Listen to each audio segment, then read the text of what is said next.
Morning students. आज हम नई क्लास के साथ फिर उपस्थित हैं। वो आज देखते हैं हम सार्वत्रिक गुरुत्वाकर्षण की एक नई हेडिंग जो आप लोगों के लिए इम्पोर्टेंट है। हेडिंग का नाम है आपका गुरुत्वीय बलों की वैद्युत बलों से तुलना। हेडिंग ध्यान आ गई, गुरुत्वीय बलों की वैद्युत बलों से तुलना। आपको इसमें ध्यान रखना है कि आवेशित कणों के बीच गुरुत्वीय बल तथा वैद्युत बल दोनों कार्य करते हैं और दोनों एक समान सूत्र पर आधारित होते हैं। यदि हम दो कण लेकर के चलते हैं तो उसमें आपका गुरुत्वाकर्षण बल कार्य करने लगता है अर्थात गुरुत्वीय बल, और उन्हीं कणों को आवेशित के रूप में मानते हैं तो वह वैद्युत बलों के बीच कार्य करने लगता है। तो इन दोनों बलों में बहुत अंतर होता है और इनके अंतरों को हम इनके परिमाणों के आधार पर समझते हैं। तो आइए हम देखते हैं कि इलेक्ट्रॉन का द्रव्यमान m बराबर होता है 9.1 10 की पावर -20 माइनस का आपका 31 किलोग्राम। आवेश Q या E बराबर 1.6 × 10⁻⁻⁻19 कूलम। तो ये इलेक्ट्रॉन का द्रव्यमान है और इलेक्ट्रॉन का आवेश है। और आपको इसमें ध्यान रखना है कि जो R है, G है, G बराबर होता है 6.67 × 10⁻⁻11 न्यूटन मीटर स्क्वायर प्रति किलोग्राम स्क्वायर। ये कांस्टेंट के मान हो गए सभी के। अब आपको सबसे पहले क्या लिखना है, गुरुत्वीय बल। गुरुत्वीय बल को आप इससे प्रदर्शित कर रहे हैं Fg से बराबर Gm1 m2 अपॉन r²। तो यहाँ जो m है उसी को आप क्या लिख सकते हैं, m1 बराबर m2 बराबर m बराबर 9.1 मल्टीप्लाई 10⁻⁻31। E बराबर इसी को आप लिख सकते हैं Q1 बराबर Q2 बराबर 1.6 मल्टीप्लाई 10⁻⁻19 कूलम। इनकी वैल्यू पुट कीजिए तो Fg बराबर 6.67 मल्टीप्लाई 10⁻⁻11 मल्टीप्लाई 9.1 मल्टीप्लाई 10⁻⁻31 का होल स्क्वायर, क्योंकि दो द्रव्यमान है तो स्क्वायर कर दिया। अपॉन में क्या आ गया, r² समीकरण नंबर 1। इसी के बाद आ जाता है आपका वैद्युत बल। वैद्युत बल में आप देखिए क्या लिखेंगे, F E लिख दीजिए इलेक्ट्रिसिटी। Fe बराबर क्या लिख देंगे 1/4πε0 Q1 Q2 अपॉन r²। तो इनकी वैल्यू रख देते हैं। Fe बराबर 1/4πε0 एक आपका कांस्टेंट है और इसका मान होता है 9 × 10⁻⁹ कूलम का हो गया। Q1 Q2 तो Q स्क्वायर मान लेंगे, क्या आ जाएगा 1.6 मल्टीप्लाई 10⁻⁻19 की पावर कितना हो गया 2, पूरे के बटे में क्या आ गया r² समीकरण नंबर 2। तो ये आपको ध्यान रखना है कि Fe और Fg ये दोनों आ गए हैं। इसको आप कैपिटल G भी लिख सकते हैं, कैपिटल G रिप्रेजेंट कर सकते हैं। अब यहाँ आगे आपको कैलकुलेशन करनी है तो क्या लिखेंगे, समीकरण 1 में 2 से भाग देने पर समीकरण 1 क्या है आपका, देखिए यहाँ समीकरण 1 को देखिए आप एफ जी अपॉन में क्या आ जाएगा समीकरण 2 एफ ई बराबर इसकी वैल्यू रखिए 6.67 मल्टीप्लाई 10 की पावर -11 मल्टीप्लाई 9.1 10 की पावर -31 की पावर कितनी हो जाएगी आपकी 2 बटे में इसी के बटे में हम क्या लिखेंगे आर स्क्वायर। अब किसकी वैल्यू आएगी इसकी 9 मल्टीप्लाई 10 की पावर 9 मल्टीप्लाई क्या लिखेंगे 1.6 मल्टीप्लाई 10 की पावर -19 का स्क्वायर अपॉन में क्या आ जाएगा आर स्क्वायर। ठीक है, यहां आर स्क्वायर से आर स्क्वायर आप काट देंगे। आगे वैल्यू में कैलकुलेशन देखो कुछ वैल्यूज आएंगी ये आप सेपरेट लिखो 6.67 मल्टीप्लाई 9.1 9.1 मल्टीप्लाई 10 की पावर -11 मल्टीप्लाई 31 दूरी कितना हो जाएगा 10 की पावर -62 अपॉन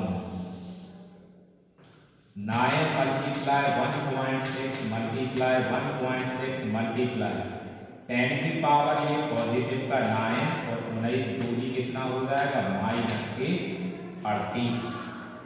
अब यहाँ आप कैलकुलेशन कीजिए 62 ये है और 11 दिया तो 62 और 11 कितनी हो गई आपकी 3 7 73 हो गई। अब यहाँ 38 है तो 38 में से 9 चला गया तो कितना बचेगा बताइए 29 बचेगा।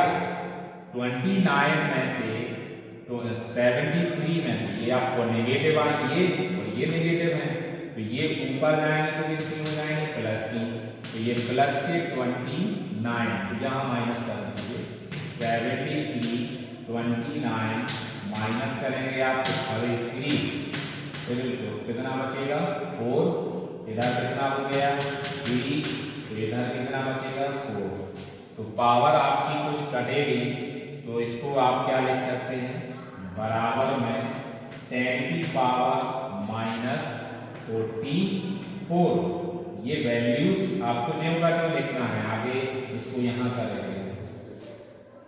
चलिए इसको क्या लिखेंगे आप आगे वैल्यू लिखेंगे यहाँ शो करेंगे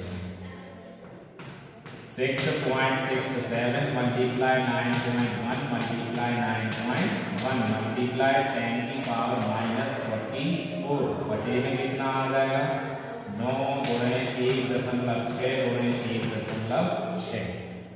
तो आप जब इसको कैलकुलेट करेंगे तो इसकी वैल्यू आपकी सीधी आप नीचे 28 बच रहा था तो नीचे 28 बचा इसमें आपका 19 बच रहा है।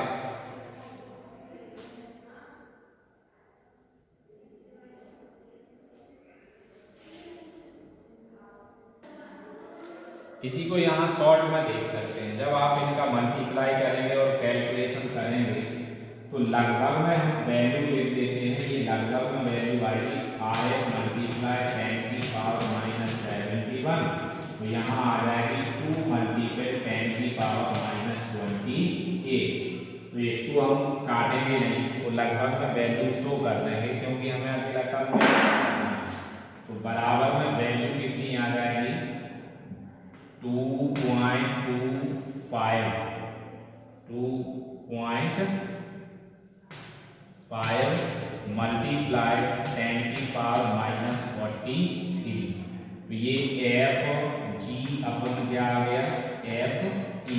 हमें अकेले इसकी 10 की पावर से मतलब रखना है आपकी वैल्यू क्या आई 10 की पावर -43 तो इसको आप इससे ये स्पष्ट 10 की पावर आपकी लास्ट में कितनी बच रही है देख लीजिए -43 तो इसके अनुसार आप कंपैरिजन करें कंपैरिजन हो जाता है तो इससे ये अर्थ निकलता है कि दो कणों के मध्य गुरुत्वीय बल दो कणों के मध्य गुरुत्वीय बल वैद्युत बल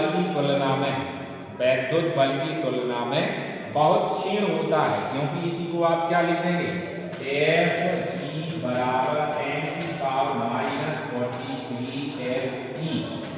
ये आ गया है गुरुत्वीय बल वैद्युत बल की तुलना में बहुत क्षीण होता है। और इन दोनों बलों में एक अंतर यह है कि गुरुत्वीय बल कभी भी गुरुत्वीय बल माध्यम पर, यहां समझा देते हैं फर्स्ट पॉइंट, गुरुत्वीय बल माध्यम पर निर्भर नहीं करता है, जबकि वैद्युत बल माध्यम पर निर्भर करता है। दूसरा पॉइंट, गुरुत्वीय बल आकर्षण का होता है, जबकि वैद्युत बल आकर्षण और प्रतिकर्षण दोनों का होता है। और लास्ट पॉइंट आपको यही ध्यान रखना है कि गुरुत्वीय बल हमेशा आकर्षण का बल होता है और वैद्युत बल आकर्षण और प्रतिकर्षण दोनों बल होते हैं। तो कितने पॉइंट निकले हमारे यहाँ पास, 4 पॉइंट, 3 पॉइंट निकला है। पहला पॉइंट, गुरुत्वीय बल वैद्युत बल की अपेक्षा बहुत क्षीण होता है। दूसरा पॉइंट, गुरुत्वीय बल माध्यम पर निर्भर नहीं करता है, जबकि वैद्युत बल माध्यम पर निर्भर करता है। यदि तथा लास्ट पॉइंट है, गुरुत्वाकर्षण बल आकर्षण का होता है, जबकि वैद्युत बल आकर्षण और प्रतिकर्षण दोनों का होता है। तो आप इसका स्क्रीनशॉट लेकर के कॉपी पे नोट कर लेंगे।